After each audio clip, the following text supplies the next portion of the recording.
आमीन।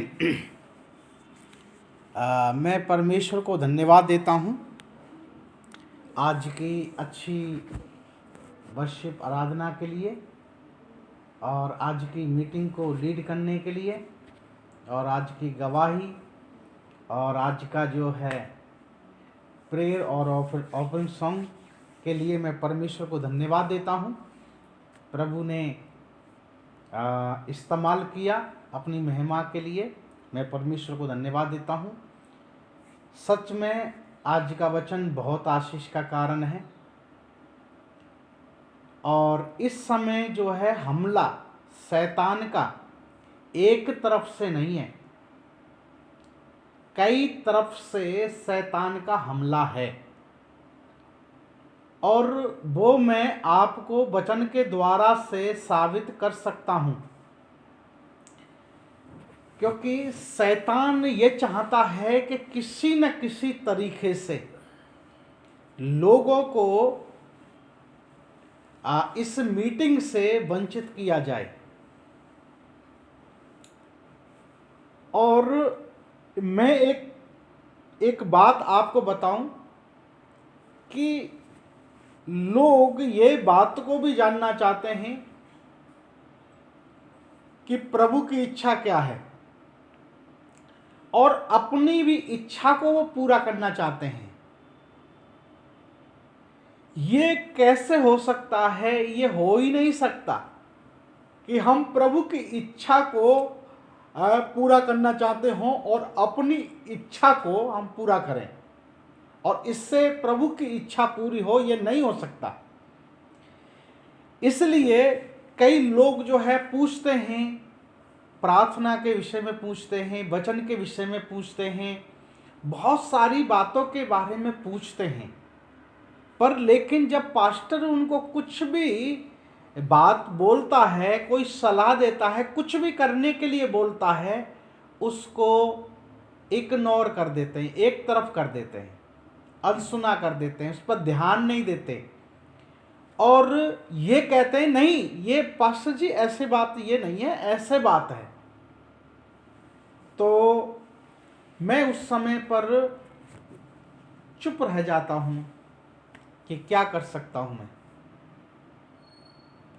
क्योंकि यहाँ शैतान ने पूरी रीति से अपना कब्जा उस व्यक्ति के ऊपर जमा रखा है। प्रभु का अगर थोड़ा सा भी अधिकार उसके ऊपर है तो वो प्रभु की बातों को सुनेगा, मानेगा।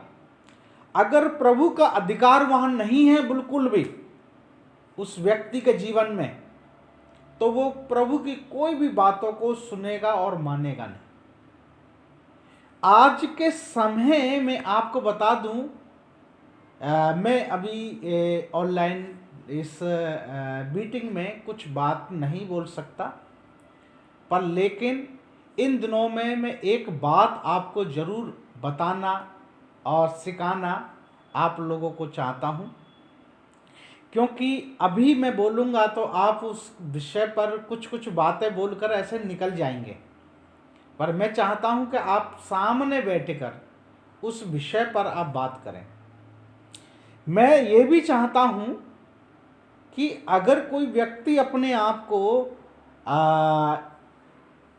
असही समझता है और उसको लगता है कि प्रभु का दास यहाँ गलत बोल रहा है, तो वो बैठ के आमने सामने वचन के आधार द्वारा वो बहस करे और मुझे अपनी, अगर मेरे तरफ से कोई कमी अगर होगी तो मुझे उसमें क्षमा मांगने में कोई दिक्कत नहीं है। मैं खुले रूप से कहूँगा, भाई आप सही बात बोल रहे हैं, मैंने जो बात बोली है वो बिल्कुल गलत है, यहाँ मेरी गलती है, आपकी कोई गलती नहीं है, आप अपनी जगह पे एकदम बिल्कुल ठीक हैं। ये बहस करने के बाद में, और क्योंकि जब मैं प्रभु के वचन की तैयारी कर रहा था, प्रार्थना कर रहा था, तो मैं आपको बताऊं कि वचन को पढ़ते पढ़ते पढ़ते पढ़ते पढ़ते पढ़ते बहुत समय हो गया और प्रभु से मैं कह रहा, प्रभु कोई संदेश प्रभु तू दे। और प्रभु ने काफ़ी समय के बाद में, मैं प्रार्थना करके सो भी गया, आधा सोया हुआ हूँ आधा जागा हुआ हूँ, और उस समय प्रभु मुझसे बात करना स्टार्ट किया और मुझे नींद भी आ रही है और नींद आ भी नहीं रही है। और उस समय पवित्र आत्मा प्रभु जी ने मेरे से बात करना स्टार्ट किया और मैंने उसी समय ये मन में निर्णय लिया कि मैं इस वचन से प्रचार करूंगा। और प्रभु खास तौर से इस वचन के माध्यम के द्वारा हर एक व्यक्ति से प्रभु बातचीत करना चाहता है। हम जो बहुत बड़ी गलत फहमी में हैं, और दूसरी एक और बात है कि गलत फहमी है ही है, पर लेकिन फिर और गलती गलती गलती हम करते चले जा रहे हैं। आज हम उस वचन के द्वारा अपनी जो कमियों को, गलतियों को क्या करेंगे, सुधार करेंगे। सच में अगर आपने प्रभु के वचन को सुना और समझा तो आज सचमुच में आप आशीषित हो।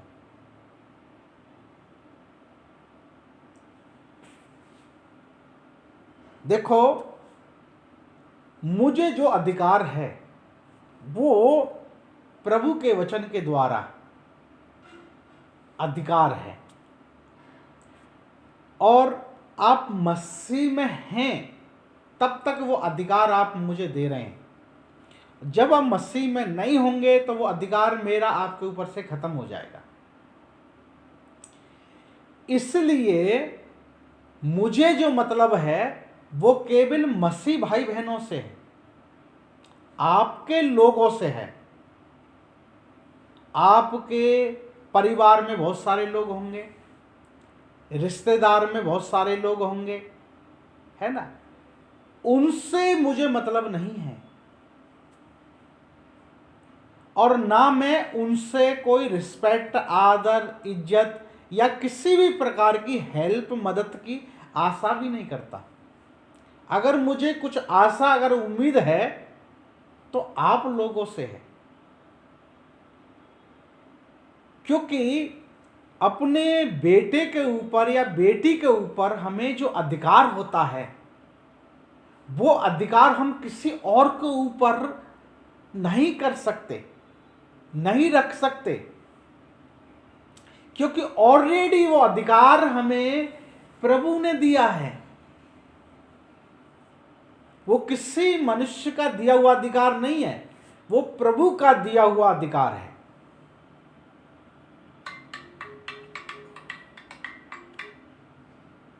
प्रभु का दिया हुआ अधिकार है। तो आप जो है मेरे साथ वचन में जाएंगे और वचन को निकालेंगे।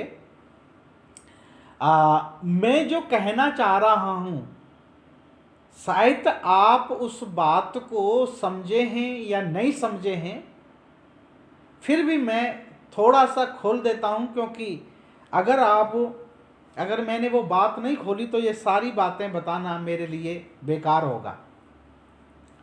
मेरा कहने का मतलब मेरा यहाँ पर यह है कि आप अपनी प्रार्थना, है ना, क्यों आप छोड़ें। यदि आप अपनी प्रार्थना, अपनी आराधना जब आप छोड़ सकते हैं, जब आपके व्यक्तिगत जीवन के अंदर कोई प्रॉब्लम हो, या आप को ये सब चीजें करने के लिए मुश्किल हो, तब आप ये सब चीजें नहीं कर सकते। जबकि आपको किसी भी प्रकार की कोई प्रॉब्लम, परेशानी नहीं है, जिसको प्रॉब्लम, परेशानी है, उसके जीवन में उस प्रॉब्लम, परेशानी को आने से ना आप रोक सकते हैं ना मैं रोक सकता हूं। वो आएंगी आएंगी, पर लेकिन आप जो है अपने परिवार के लिए आपको प्रार्थना में, आराधना में और प्रभु की संगति में जुड़े रहना, प्रभु के खिलाफ विरोध में ना जाएं, किसी भी रीति से शैतान किसी तरीके से आपके जीवन में कार्य न करे। और इसलिए आपको ये बात पर ध्यान रखना बहुत जरूरी है, क्योंकि यही चीज है, ऐसी हैं कि ये सब हम कब बोलते हैं, जब हम प्रभु में आने के बाद, जब प्रभु हमें इन दुष्ट आत्मा से, बीमारी से, तमाम जो हालात, परिस्थिति, ऐसे एक जीवन को, प्रभु बुरे जीवन को बदलता है, एक अच्छा स्वभाव, एक अच्छा चार चरित्र जीवन प्रभु देता है। और उस मसीह के जीवन को जीते समय हमें वो सब काम जो है याद आते हैं, वो सब बातें याद आती हैं, और उन सब बातों, हम उन बातों को भूल जाते हैं कि हम, परमेश्वर ने हमें कहां से निकाला है ना, किस परिस्थिति से हमें प्रभु ने चुना है, क्या हमारे हालात थे, हमारा जीवन कैसा था, हमारे जीवन में समस्या, प्रॉब्लम कैसी थी। इसलिए लोग क्या करते हैं, मुझे शादी है, मुझे शादी में जाना है, मुझे बर्थडे पार्टी में जाना है, मैंने किसी को समय दे दिया है, मैं उसमें जा रहा हूँ। मैं आपको बताता हूँ, आप कहीं भी जाइए, है ना, कहीं भी जाने का मतलब यह है कि अगर आप कोई भी पाप करेंगे या कुछ भी करेंगे तो आपका कान पकड़ा जाएगा, ऐंठा जाएगा, आपसे सवाल जवाब पूछा जाएगा, आपने ऐसा काम क्यों किया। तो ऐसे अपनी मर्जी से नहीं कर सकते, ऐसे कहीं अपनी मर्जी से किसी पूजा पाठ में भी, किसी प्रक्रिया में, कोई भी बातों में ऐसे भाग आप नहीं ले सकते, है ना। मेरा कहने का मतलब यह है, अपनी मर्जी से कुछ भी कर नहीं, कहाँ जाना है, कहाँ नहीं जाना है, क्या करना है, क्या नहीं करना है ना। आप प्रभु, एक अच्छी बात अभिषेक ने बोली कि मैंने प्रभु को अपने जीवन में प्रथम स्थान दिया। हकीकत बात है, मैंने जब इस बच्चे को छोटे से में देखा था, मैंने सोचा कि इसे प्रभु ने अपनी सेवकाई के लिए चुना है। और मैं आपको बताऊं कि कोई सेवकाई के गुण उसके अंदर दिखाई नहीं देते थे, पर लेकिन प्रभु ने एक भविष्यवाणी की, ऐसा ही खड़ा भी किया उसको। जिस समय पर एक शब्द नहीं बोल सकता था वो, है ना, गवाही तक नहीं दे सकता था, बाइबल नहीं पढ़ सकता था, हमेशा कोई एक्टिव बच्चा होता है, उसको चुना जाता है इस काम के लिए, पर लेकिन इसको जो चुना गया था वो अद्भुत रीति से चुना गया था। और देखो, ऑटोमेटिक ही उसके जीवन के अंदर मैंने ऐसा एक बदलावट देखा है, जैसे एक बहुत बड़ा व्यक्ति जो है, सब बुराइयां उसके अंदर आ जाती हैं और फिर उन बुराइयों को वो छोड़ना इतना आसान नहीं होता, पर लेकिन फिर भी वो उन सब चीज़ों से आज़ाद प्राप्त करता है प्रभु के द्वारा। तो ऐसे ही वो बहुत सारी चीज़ों से उसके जीवन को प्रभु ने बदला है, और एकदम ऐसा उसको प्रभु ने आशीष की है।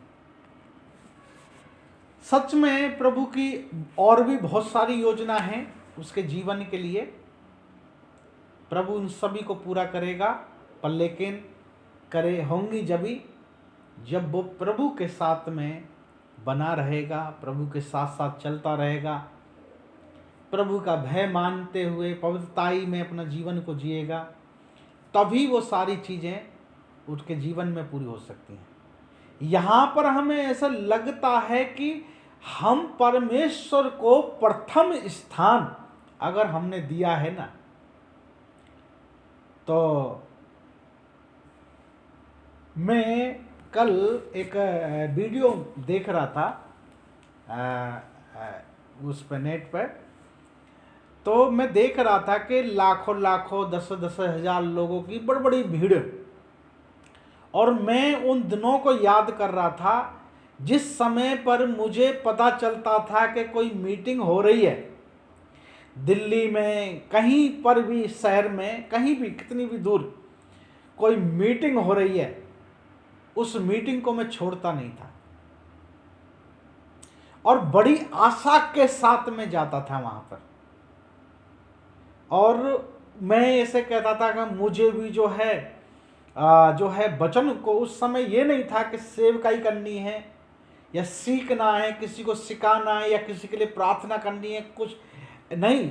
एक विश्वासी मसीह के तौर पर मुझे बड़ी उत्साह और बड़ी इच्छा थी मीटिंगों में जाने के लिए, प्रार्थना करने के लिए, आराधना करने के लिए, वचन सीखने के लिए बहुत इच्छा थी। मैं ये देखता हूं कि लोगों को प्रभु में आए हुए भी ज़्यादा समय नहीं हुआ, कोई बदलावट उनके जीवन में इतनी नहीं है, कोई वचन का ज्ञान भी इतना नहीं है, वो इस तरीके से अपने आप को उन्होंने बदला भी नहीं है, ऐसा लगता भी नहीं है कि उनको प्रभु की इतनी ज़्यादा ज़रूरत नहीं है। पर लेकिन फिर भी उनके अंदर जो है उत्साह जो है वो खत्म हो गया है, जबकि ऐसे समय में उत्साह उनका सबसे ज़्यादा क्या होना चाहिए? प्रार्थना मेरी छूटनी नहीं चाहिए, आराधना मेरी छूटनी नहीं चाहिए, वचन मेरा छूटना नहीं चाहिए। चाहे कितने अच्छे से अच्छे वचन को प्रचार करो, कोई भी व्यक्ति उस वचन को महत्व नहीं देता है ना। महत्व उस वचन को बिल्कुल देते नहीं है, कहते ही नहीं है, ये मानते ही नहीं है कि आज प्रभु ने हमसे बातचीत किया, प्रभु कल क्या बात करने वाला है ना। प्रभु पता नहीं क्या किसके जीवन में क्या काम करने वाला है, क्या आगे क्या होने वाला है, इस तरीके की कोई उम्मीद हमारे जीवन के अंदर नहीं है, और ये हमारे लिए बड़ी खतरनाक है। इसका ये चिन्ह क्या दर्शाता है कि हमारा विश्वास धीरे धीरे धीरे धीरे धीरे धीरे वो क्या हो रहा है? कम हो रहा है, और ऐसी कगाड़ पर आ गया है कि हम कभी भी कुछ भी बोलकर कहीं भी चले जाते हैं। जितने भी लोगों की तबीयत खराब होती है वो संडे, जितने लोगों की मृत्यु होती है वो संडे, जितने लोगों को कहीं जाना है संडे, जो भी काम करना है सब संडे ही संडे काम करना है। मैं बताऊं, पवित्र विश्राम दिन की कोई अहमियत हमारे जीवन के अंदर नहीं रही, प्रभु के वचन की कोई अहमियत हमारे जीवन में नहीं रही, कुछ भी हमारे जीवन में अहमियत नहीं रही है प्रभु की। प्रभु की अहमियत ऐसे है जैसे जेब में पैसा है तो हम क्या कर रहे हैं? दूसरे से कह रहे हैं मैं भी ये खा सकता हूं, मैं भी ये कर सकता हूं, है ना, क्योंकि मेरे पास ये पैसा है ना। प्रभु की जब जरूरत पड़े तब हमें प्रभु चाहिए, जब हमें प्रभु की जरूरत ना पड़े तो फिर प्रभु को साइड में रख देते हैं। तो ये जो प्रॉब्लम है हमारे जीवन की वो ये है। मैं एक चीज बताना चाहता हूं, प्रॉब्लम सबके जीवन में है, सब मनुष्य हैं, और जो आपके साथ है वही मेरे साथ है, हम सब। और यीशु मसीह भी, हमारा प्रभु यीशु मसीह भी, वो भी एक मनुष्य रूप धारण करके आया था ताकि हमारे बीच में वो रह सके, हमसे बात कर सके, उसे भूख और प्यास हो लगे, उसे दर्द का एहसास हो, और वो सब प्रभु यीशु ने उस मनुष्य शरीर में आकर सब एहसास किया। और कहता है मैं व्यवस्था को लोप करने नहीं आया, व्यवस्था को पूरा करने के लिए आया हूँ। हम मसीह में प्रभु ने चुना है, काय के लिए चुना है? आपको इसलिए चुना है ताकि आप प्रभु के एक एक वचन का पालन करें, आप व्यवस्था को पूरे करने वाले व्यक्ति बने। आपको इन सब चीज़ों में उलझे रहने की जरूरत नहीं है, आपको उन सब चीज़ों से परमेश्वर ने निकाला है और आप आगे आगे बढ़ते चले जाएं, है ना। कहने का मतलब है प्रभु ने आपके जीवन को बेहतर बनाया है, आपको बेहतर जीवन दिया है, इससे बेहतर जीवन और आप जो चाहते हैं और वो जीवन नहीं मिलेगा आपको। यही जीवन को आपको प्रभु के लिए अच्छे से, यही जीवन अच्छे से आपको प्रभु में भय मानते, आज्ञा का पालन करते हुए जीवन को आपको क्या करना है, जीना है। आप संसार में तो रहते हैं पर लेकिन संसार के नहीं हैं। संसार से प्रभु ने आपको चुना है। आप जब रीति रिवाज परंपराओं सब चीजों में आप इन्वॉल्व होते हैं तो आप संसार के व्यक्ति बन जाते हैं, संसारिक व्यक्ति बन जाते हैं। आप आत्मिक प्रसन्न प्रभु के बच्चे बनकर नहीं रहते, आप दुनियादारी के बच्चे बन जाते हैं। अगर इसलिए आपको आत्मिक बच्चे बनकर है संसार से अलग होकर हमेशा रहना है, संसार में से चुना है, इस बात को आपको जानना मानना बहुत जरूरी है। अगर आप ये सब बातों को गांठ बांध लेंगे, मैं ये इतना जोड़ जो दे रहा हूं वो किसके लिए दे रहा हूं, मैं ये कह रहा हूं कि आप अपने जीवन, अपने परिवार, अपने भविष्य को आप खतरे में मत डालो, आप खतरे में मत डालो। जैसे यीशु ने एक एक बूंद लहू देकर आपको कीमत चुकाकर आपको खरीदा है, ऐसे ही आपने प्रभु में एक अच्छी जीवन पाने के लिए आपने बहुत मेहनत करी है और उस मेहनत को शैतान आपकी मेहनत को खत्म करना चाहता है। और इसलिए आप अगर चौकसी नहीं करेंगे, आप ध्यान नहीं देंगे, आप सावधानी जीवन में नहीं बरतेंगे तो आप समस्या, परेशानी, मुश्किल में आपका जीवन चला जाएगा। इसलिए अभी ज़्यादा मैं और कुछ नहीं बोलना चाहता, बस सीधा आप वचन में जाऊंगा और वचन को बड़े ध्यान से आप सुनना है कि ताकि प्रभु हर एक जन से बात कर सके। आज के मनन के लिए निकालेंगे